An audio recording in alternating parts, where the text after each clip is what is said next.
आईफन cartoon world में आपका स्वागत है। आज हम आपके लिए एक मजेदार, शिक्षाप्रद और दिल को छू लेने वाली कहानी लेकर आए हैं। इस कहानी से हमें जीवन की एक महत्वपूर्ण सीख मिलेगी। तो बिना देर किए आइए शुरू करते हैं आज की कहानी।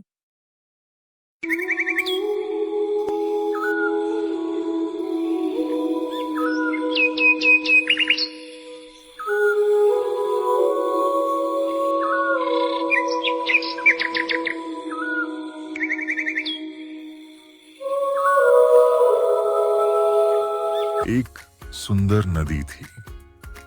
नदी के बीचों बीच एक बड़ा जामुन का पेड़ था। उस पेड़ पर एक बंदर रहता था और नदी में एक मगरमच्छ रहता था। वाह, कितने मीठे जामुन हैं। यही मेरा घर है और यही मैं खुशी से रहता हूँ। मित्र, तुम कौन हो? मैं इस पेड़ पर रहने वाला बंदर हूँ। और तुम कौन हो? मैं इस नदी का मगरमच्छ हूँ। क्या तुम मेरे मित्र बनोगे? क्यों नहीं, मित्रता तो बहुत अच्छी बात है। उस दिन के बाद बंदर रोज मगरमच्छ को मीठे जामुन खिलाने लगा। धीरे धीरे दोनों की गहरी मित्रता हो गई। मित्र, ये लो आज के सबसे मीठे जामुन। धन्यवाद मित्र, तुम बहुत उदार हो।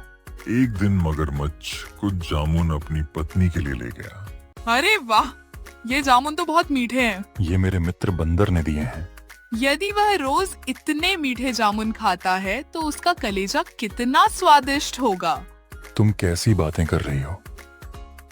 वह मेरा प्रिय मित्र है। मुझे कुछ नहीं सुनना। मैं उसका कलेजा खाना चाहती हूँ। तुम उसे यहाँ लेकर आओ। पत्नी की जिद के आगे मगरमच्छ विवश हो गया।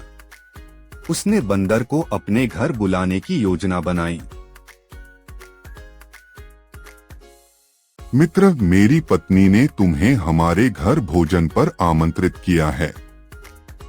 सचमुच? लेकिन मैं तैरना नहीं जानता।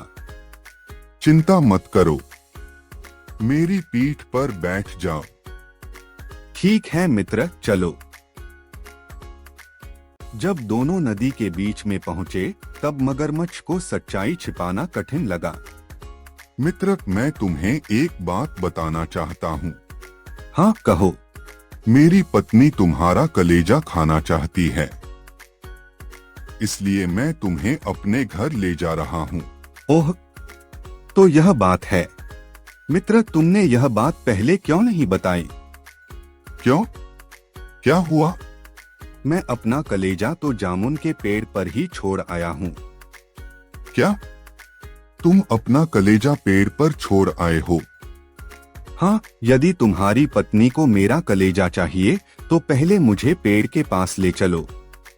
भोला मगरमच्छ बंदर की बातों में आ गया और उसे वापस जामुन के पेड़ के पास ले आया। हाँ हाँ हाँ, क्या कोई अपना कलेजा शरीर से बाहर रखता है? तो तुमने मुझे धोखा दिया। धोखा मैंने नहीं, तुमने अपनी मित्रता से विश्वासघात किया है। मैंने तो केवल अपनी जान बचाई है। मुझे अपनी भूल का एहसास हो गया है। शिक्षा। इस कहानी से हमें शिक्षा मिलती है कि संकट के समय बुद्धिमानी और सूझबूझ से काम लेने वाला व्यक्ति स्वयं को बचा सकता है। साथ ही सच्ची मित्रता में कभी विश्वासघात नहीं करना चाहिए।